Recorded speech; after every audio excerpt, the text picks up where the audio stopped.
শ্রী চম্পা গোস্বামী, তোমরা দেখতেই পাচ্ছ। আজকের অনুষ্ঠানে হচ্ছে শ্রী চম্পা গোস্বামী এসছে, তো তাকেই আমরা দেখতে এসেছি। এই দেখো, জুম করে দেখাচ্ছি, আমরা অনেকটা পেছনে।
যখন কিনা আমরা সেই ভক্তদের জীবনী জানতে পারবো যারা গোবিন্দ চরণে পৌঁছে গেছে, তাই না?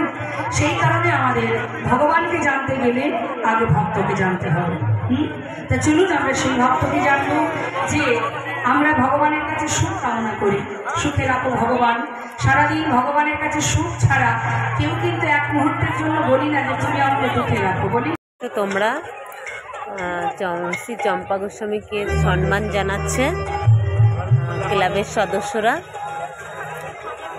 এখান থেকে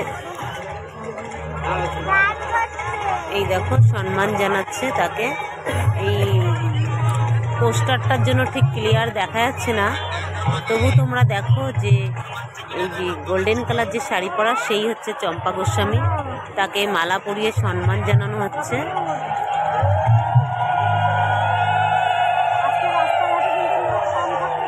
তাকে খুব সুন্দর একটা ফুলের তোড়া দিয়ে সম্মান জানাচ্ছে ক্লাবের সব কমিটির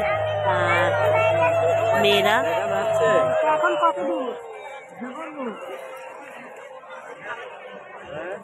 এইখানে গেলে ভালো হতো।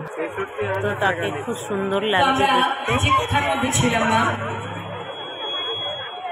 শ্রী গৌরাঙ্গের দুটি পদ যার ঘন সম্পদ, সে জানে ভক্তের শোষণ। আজ এই সুন্দর হরিবাসরে সবকিছুর পিছনে একটা কোনো উদ্দেশ্য থাকে, হয় লস হবে না লাভ হবে। তাই যে আপনারা এত কষ্ট করে দূর দূরান্ত থেকে হরিবাসরে এসেছেন, এখানেও কিন্তু অনেক লাভ আছে। তবে লাভ যদি আপনি করতে চান তাহলে আপনাকে মনোযোগ সহকারে আস্বাদন করতে হবে। আর যদি মন স্থির হয়ে যান,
জোরে বলুন কোথায়?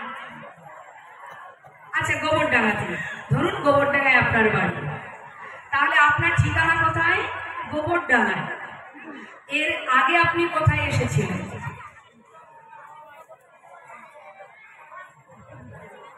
তার আগে কোথায় ছিলেন জানেন?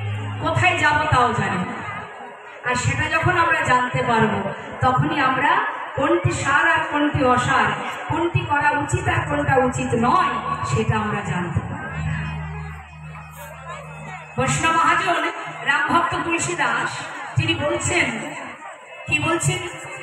मन की तरंग को मार लो बस জপ করবেন, আমি গাইব, শেষ হলে আপনারা গাইবেন। কেমন? হরে কৃষ্ণ হরে কৃষ্ণ হরে কৃষ্ণ কৃষ্ণ কৃষ্ণ হরে হরে হরে রাম হরে রাম রাম রাম হরে হরে হরে কৃষ্ণ হরে কৃষ্ণ হরে হরে। ঠাকুর নরোত্তম দাসের কথা বলে দিয়ে আমরা গৌরচন্দ্রিকা আশ্রমণ করলাম। চলে যাবো এবার নবদ্বীপ ছেড়ে শ্রীধাম বৃন্দাবনে। কে কে গেছে বৃন্দাবনে? তারাই তাকে এইভাবে বঞ্চিত কেন করবেন তিনি জমিদার হয়ে? যাও পিতাকে গিয়ে বলো আমি আদেশ করছি 1000 টাকা এই ব্রাহ্মণকে দান করে দিতে। প্রাণকৃষ্ণ সিংহ কথাটা শ্রবণ করে মনে মনে ভাবছে না যে আমার ছেলে 12 বছর বয়স, দুধের শিশু, কত স্পর্ধা তার, আমি জমিদার, আমার বাক্য লঙ্ঘন করে, আমারই পুত্র সনদ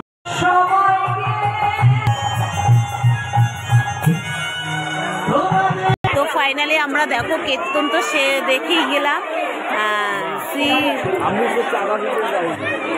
শ্রী চম্পা গোস্বামীর কীর্তন আমরা শুনলাম। এবার আমরা একটু প্রসাদ পাবো বলে লাইনে দাঁড়িয়ে আছি। দেখতেই পাচ্ছি প্রচুর ভিড়। হ্যাঁ, চট পেতে দিচ্ছে, প্রচুর ভিড়, তেমনি লোকও হয়েছে। চলে এসছে পাতা, শুধু ভিড়টা দেখো, মানে কোনো মানুষ, মানে যে কত যে মানুষ এসছে।